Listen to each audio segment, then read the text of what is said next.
direction, but Everywhere I go, I'm in the spotlight. This is a good life. I'm living bold. This is what it looks like. On the tippity top of the world.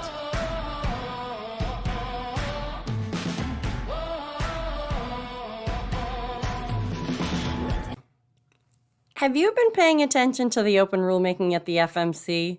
The unreasonable refusal to deal or negotiate with respect to vessel space accommodations?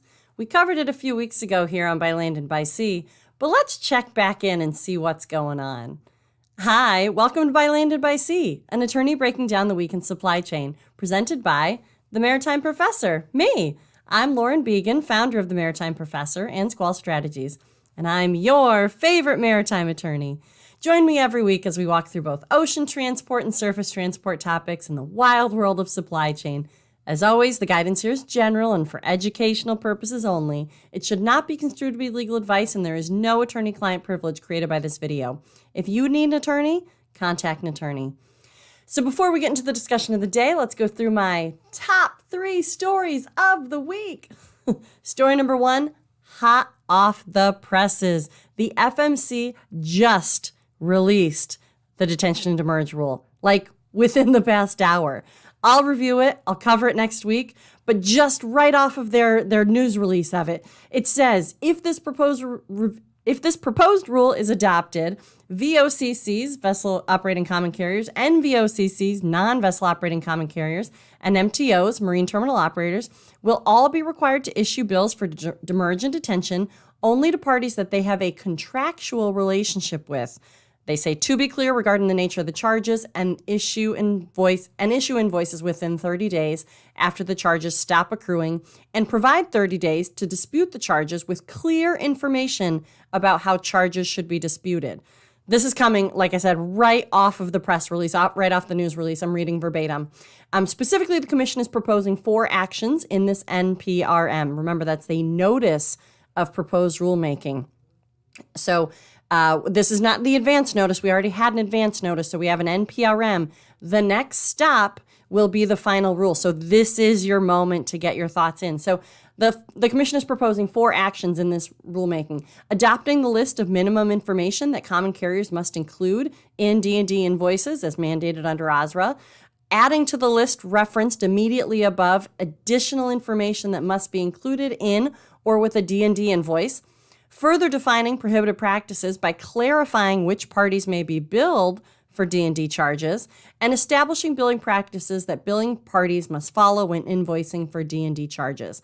Continuing on right off of the news press release here, the Commission is proposing that a properly issued invoice is only issued to a person that has contracted with the billing party for the carriage of goods or space to store cargo, and the billed party is responsible for the payment of any incurred demurrage or detention charge. The Commission is specifically interested in receiving comments on whether it would be appropriate to include the consignee named on the bill of lading as another party who may receive a D&D invoice.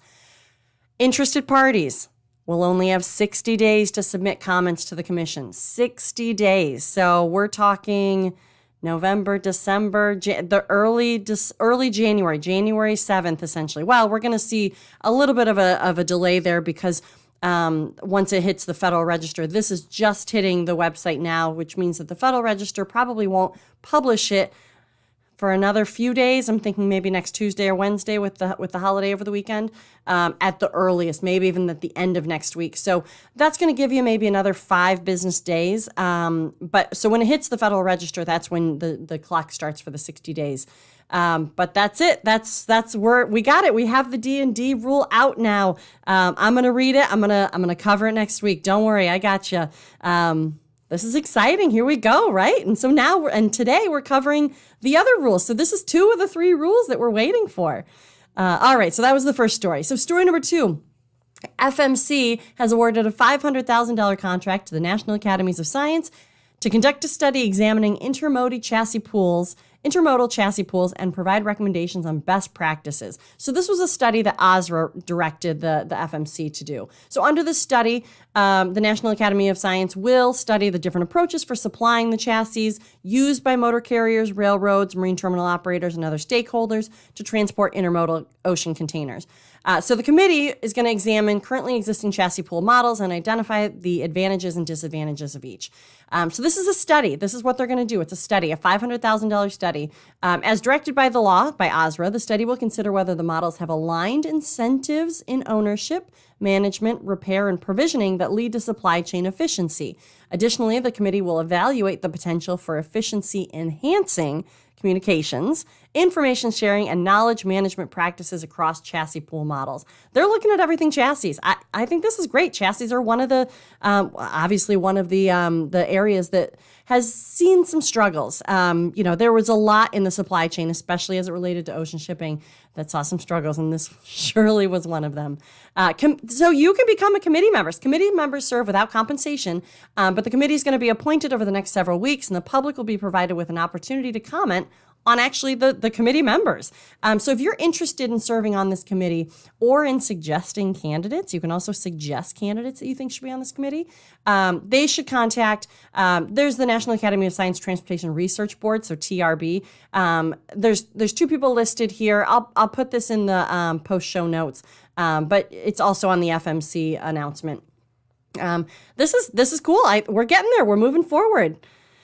Story number 3, we're continuing to watch the rates drop on ocean shipping. I mean, are you starting to feel a little optimistic here? I think we're moving in the right direction. I keep saying this is like the age of the shipper, but here we go. We have 2 rulemakings out. We have a committee that's being formed for studies on chassis. And then now, here we go, the rates are dropping even more. This week, Tim Dooner, if you follow Dooner and the Dude on What the Truck, he puts out a weekly newsletter. In his weekly newsletter, I recommend you subscribe, by the way. In the newsletter, he highlights the Freightos Baltic Daily Index, China, U.S. West Coast, and it shows a little guy rock climbing up the chart as it rose up to over $200,000. And then the little guy skiing down as the rates have plummeted basically since the spring. The current rates on the chart are $2,265.42. Remember a few weeks ago when Craig Fuller, CEO of FreightWaves, actually predicted sub 4,000 before Thanksgiving? Well, he was right. We're at 2,200. And to make matters worse, I pointed out on here a few weeks ago that all of these new vessels coming into the market that are only going to further heighten this problem. That this decline in rates, more vessels equal more space availability, which usually lowers rates. But the rates are already dropping and the new vessels haven't even really truly begun to hit the market. I say this all the time, but pre-supply chain being on vogue, carriers barely, so I say this all the time, but pre the supply chain now being on vogue, carriers barely broke even, and some years took a loss prior to Containergeddon, COVID-19 congestion. Look, they in 08, 09, they were losing money. These days, of the billions of dollars, they were always going to be short-lived. It was a very strange time for a lot of reasons, not just COVID-19. But, here we are. So now the flip side of the coin, are the carriers letting these prices drop out? I don't know, and I don't think so. So carriers, sure, they can do blank sailing, skipping ports to try to basically artificially raise the rates and call it operationally determined decisions. But by letting the rates drop out, the big guy carriers, the new smaller guys can't really afford to wait it out. I mean, right? Isn't that? I don't know. I'm just speculating here. But if whoever can wait out a loss, a downturn in these rates, that's going to eliminate some of the competition. Is this a game? Are the rate dropouts strategic? I don't know. But I'm just saying it's something to consider. Dooner also highlights in his newsletter an article from Greg Miller, also of FreightWaves, an American shipper. In that article, Greg highlights the cycle of carriers purchasing new vessels, similar to what I've been talking about on here. So in the article, Greg succinctly states, shipping adheres to a time-honored tradition. When ship owners make exceptionally high profits, they order a lot of new vessels. When those new builds are delivered by the yards, it kills the ship owner's profits. That's kind of what I'm saying, right? Like more capacity, more vessels out there means more space, which means, same demand or less demand, obviously, if we're coming out of COVID-19 and people are spending their money on services, dining. So Greg continues, such boom and bust behavior has been de rigueur for over a century. As London shipbroker J.C. Gold, Angier and Company wrote in 1894, the philanthropy of the ship owners is evidently exhaustible. The amount of tonnage on order guarantees a long continuance of low freight rates. I'm going to continue from Greg's article here. The container industry has experienced the most profitable 2 years in shipping history in 2021 and 22. Right on cue, owners ordered more new container ships than ever before. Even now, as freight rates tumble, they're still ordering more. We say it every week. How low will they go? I've used kind of 2000 as the benchmark. They've gone lower. I've used 2000 as our benchmark for pre-pandemic. If we're at 2200 and we just got through / we're kind of in peak season. Peak season's all flipped around these days. But I don't know. Let's keep watching. How low will they go? Without further ado, let's get into the meat and potatoes of the day, though. So let's revisit the unreasonable refusal to deal or negotiate with respect to vessel space accommodations provided by an ocean common carrier. That's the rulemaking. I was going to say that's the only rulemaking, but now we know D&D's out there. That was the rulemaking that was released on September 13th and published in the Federal Register on September 21st. So it's under a 30-day comment period. Those comments are due in 2 weeks. 2 weeks, October 21st, 2 weeks from today. There's only been 2 comments filed so far, 2. And 1 is for an extension of time to file comments. Remember, this rule is required by OSRA, specifically required to be finished up in 6 months from the enactment of OSRA, which means this rule needs to be finished up by December 16th. So the first comment is from Lanka Sales Incorporated, and they say that carriers declined exports that directly involve the company and that they generally support the FMC's efforts here. They applaud the FMC.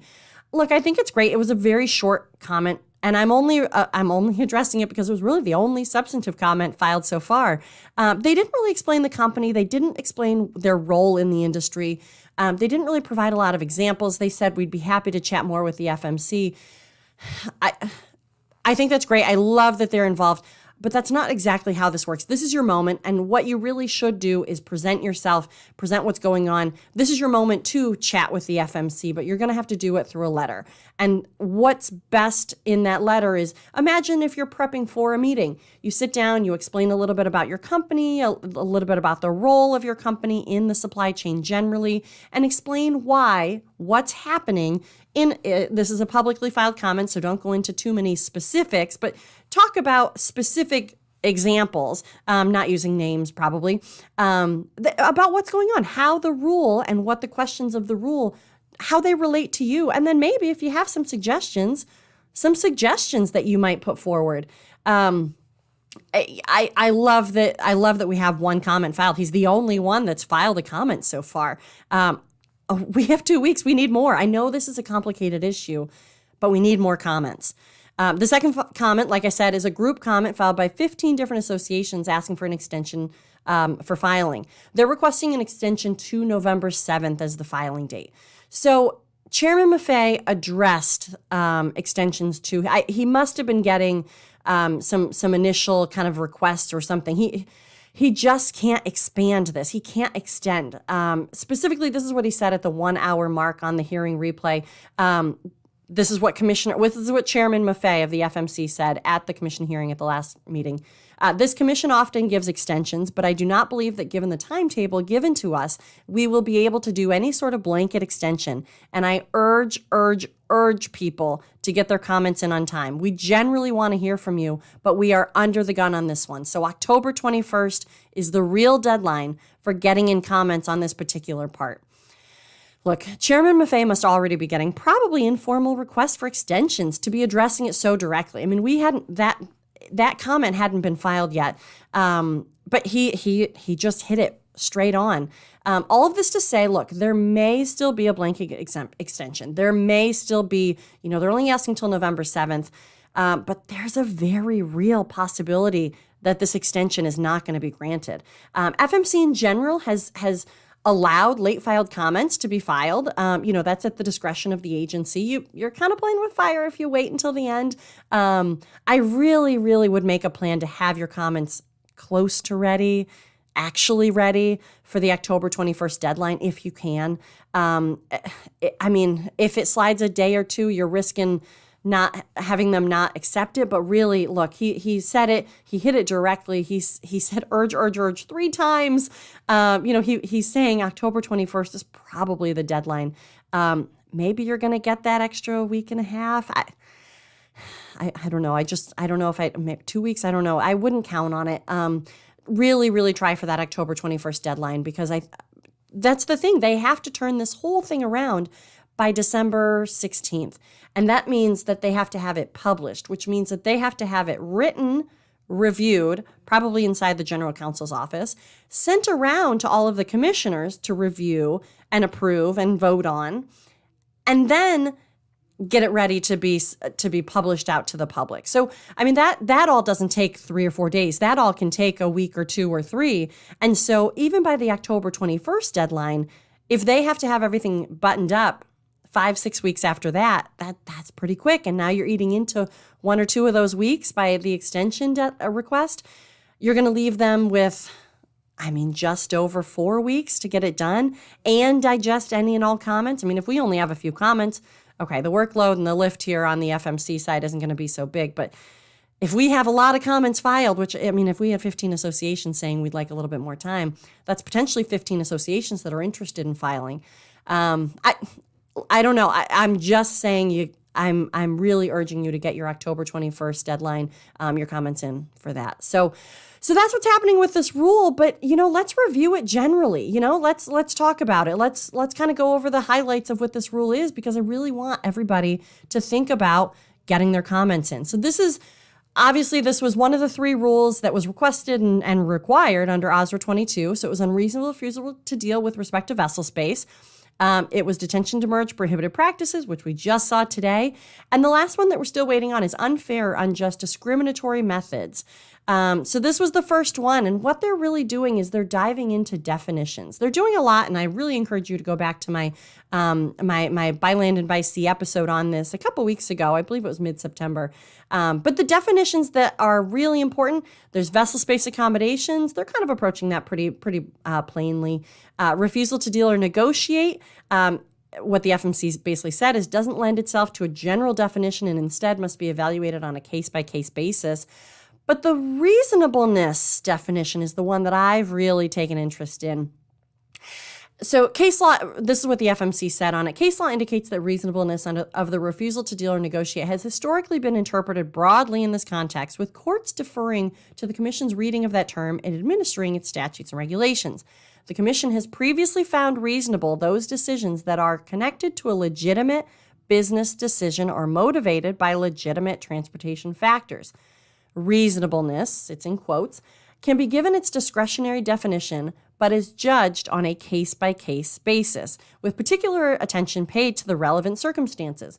The Commission has said that a just and reasonable practice is one otherwise lawful but not excessive and suited to the end in view. The Commission has found various situations that inform what refusal to deal entails. It has found that a common carrier must avoid shutting out any person or party for reasons not connected to legitimate transportation-related factors. A common carrier must therefore give actual consideration to the other party's efforts or attempts at negotiation. So we had talked about this previously, that in the previous episode, but I find this really interesting. They are really hitting the negotiation piece of it. So the whole rule is the unreasonable refusal to deal or negotiate with respect to vessel space. And so they're really, it says negotiate. So this is the part that I really find interesting. The example that they give at the end of this little piece that I was just reading, let me read it. So, for example, this is for reasonableness. For example, a common carrier's repeated refusal to respond to email or telephone requests for negotiations over an extended period of time may be viewed as an unreasonable method of shutting another party out. This is with respect to vessel space, negotiations for vessel space, but this signals to me that the FMC hears you. I've heard so many shippers saying that they've been trying to call and call and call and call, whether they're trying to book space or whether they're trying to, I think we're probably going to see this example maybe pop back up in the detention and demurrage rule. But I think that there's a disconnect between carriers and the ability of people to be able to call them. It's almost as like they're giving out fake numbers. I don't think they actually are, but if nobody answers the number that you're giving, and if nobody's answering the email that you're giving, that's a problem. That's a big problem. This rule also looks at a burden shift of rationale for not accepting the cargo. The ocean carrier must establish that its refusal to deal or negotiate with respect to vessel space, which in some cases results in a decision not to accept cargo, was reasonable. So now it's the ocean common carrier. The carrier has to establish that its refusal was reasonable. A situation where the FMC specifically said this is verbatim, a situation where an ocean common carrier categorically excludes U.S. exports from its backhaul trip will create a presumption of an unreasonable refusal to deal. So if you categorically have excluded exports, I'm talking to you carriers, if you're categorically excluding exports, you will categorically lose on this, is what the FMC is saying. You will categorically be considered to have unreasonably refused to deal. The Commission, and this will be the last little part, reasonableness in business, the Commission continues to acknowledge that its role is not to ensure that all interested parties get the same deal or make a certain profit. Rather, the Commission's role is to ensure that parties are not precluded from obtaining preferential treatment due to unreasonable or unjustly discriminatory reasons.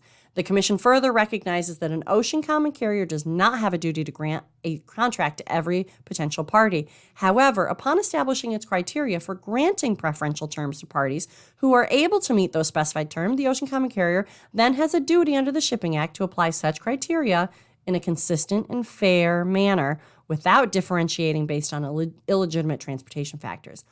An ocean common carrier may be viewed as having acting reasonably in exercising its business discretion to proceed with a certain arrangement over another by taking into account such factors as profitability and compatibility with its business development strategy.